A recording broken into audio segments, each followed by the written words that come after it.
नमस्कार दोस्तों, स्वागत है आपका मेरे YouTube चैनल पे। दोस्तों, भारत आज जिस रास्ते पे खड़ा है वहाँ उसकी सबसे बड़ी ताकत उसकी बढ़ती अर्थव्यवस्था है और सबसे बड़ी कमजोरी उसकी ऊर्जा निर्भरता है। भारत अपनी ज़रूरत का लगभग 5 में से 4 भाग तेल बाहर से मंगाता है, यानी अगर दुनिया के तेल बाज़ार में ज़रा सा भी झटका लगा तो उसका असर सीधे भारत की महंगाई, मुद्रा और आम आदमी पर पड़ता है। इसी ऊर्जा निर्भरता के बीच एक नाम पिछले 2 वर्षों में सबसे ऊपर आया है, रूस। लेकिन खबरें अब यह कह रही हैं कि भारत रूस से तेल आयात कम कर सकता है, क्योंकि जांच प्रक्रिया को कड़ा किया जा रहा है। आज का सवाल यह नहीं है कि तेल कम आएगा या अधिक। वास्तविक सवाल यह है, क्या भारत अपनी ऊर्जा नीति को बदल रहा है? क्या भारत पर वैश्विक दबाव असर डाल रहा है? और क्या भारत अपने दीर्घकालिक हितों को नए सिरे से परख रहा है? आज हम भावनाओं से नहीं, सिर्फ तर्क और तथ्यों से इस पूरे विषय का विश्लेषण करेंगे। चलिए शुरू करते हैं। भारत और रूस तेल संबंध कैसे बने?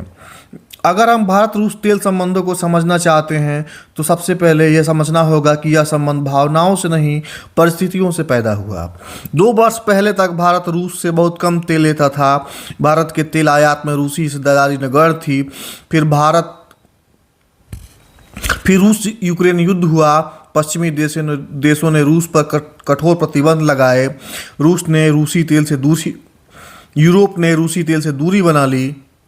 नतीजा क्या हुआ? रूस के पास तेल था लेकिन खरीदार कम थे।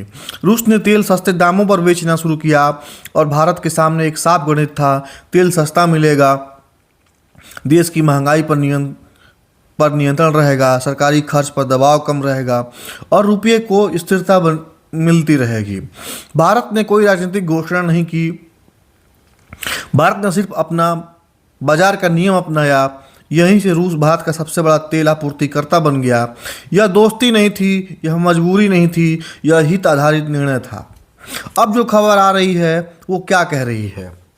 अब उस खबर को ठीक से समझना जरूरी है जिस पर यह पूरी चर्चा हो रही है। खबर यह नहीं कहती कि भारत रूस से तेल खरीदना बंद कर देगा। खबर यह कहती है कि तेल आयात में कमी आ सकती है, क्योंकि जांच प्रक्रिया सख्त की जा रही है। यह अंतर बहुत महत्वपूर्ण है। यहाँ समस्या तेल की नहीं है, यहाँ समस्या उस पूरी प्रक्रिया की है जिससे तेल भारत तक पहुँचता है। सरकार अब यह देख रही है तेल किस जहाज से आ रहा है, जहाज किस देश में पंजीकृत है, बीमा किसने दिया है, भुगतान किस माध्यम से हुआ है। अगर इस पूरी श्रृंखला में कहीं भी नियमों का उल्लंघन दिखता है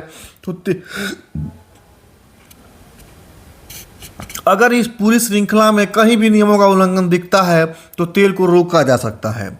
यानी संदेश साफ है, तेल स्वीकार्य है लेकिन नियमों से बाहर जाकर नहीं। अचानक जांच क्यों कड़ी की गई है?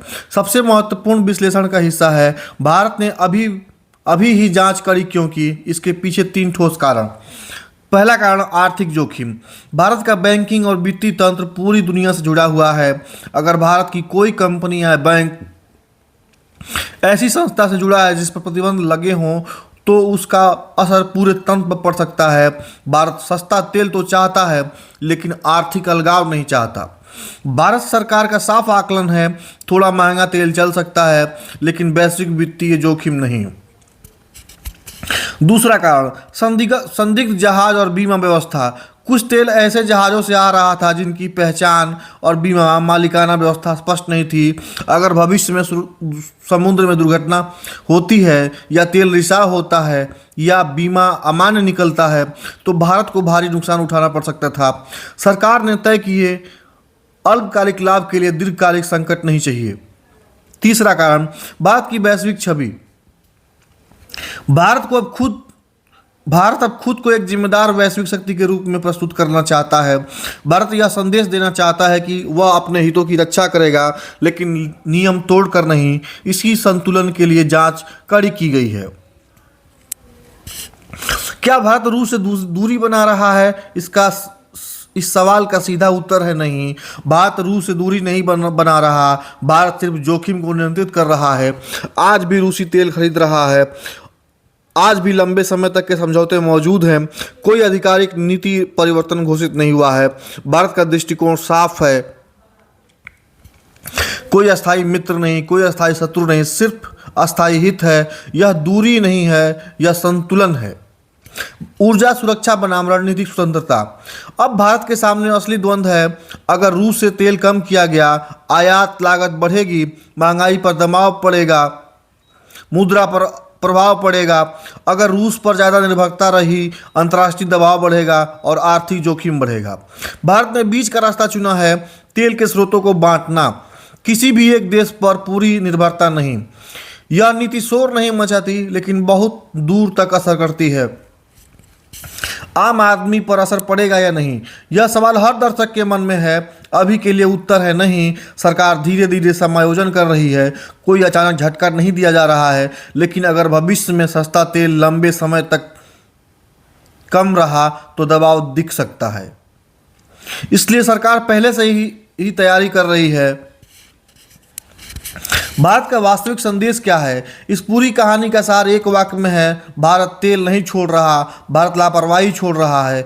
यह न तो किसी दबाव में लिया गया फैसला है, न किसी देश के विरुद्ध है। यह एक उभरती हुई शक्ति का स्वाभाविक व्यवहार है, जहां ऊर्जा भी जरूरी है, स्वतंत्रता भी जरूरी है और विश्वसनीयता भी जरूरी है। अगर आपको ऐसी ही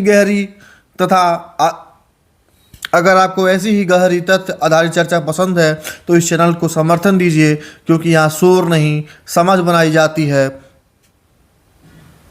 धन्यवाद।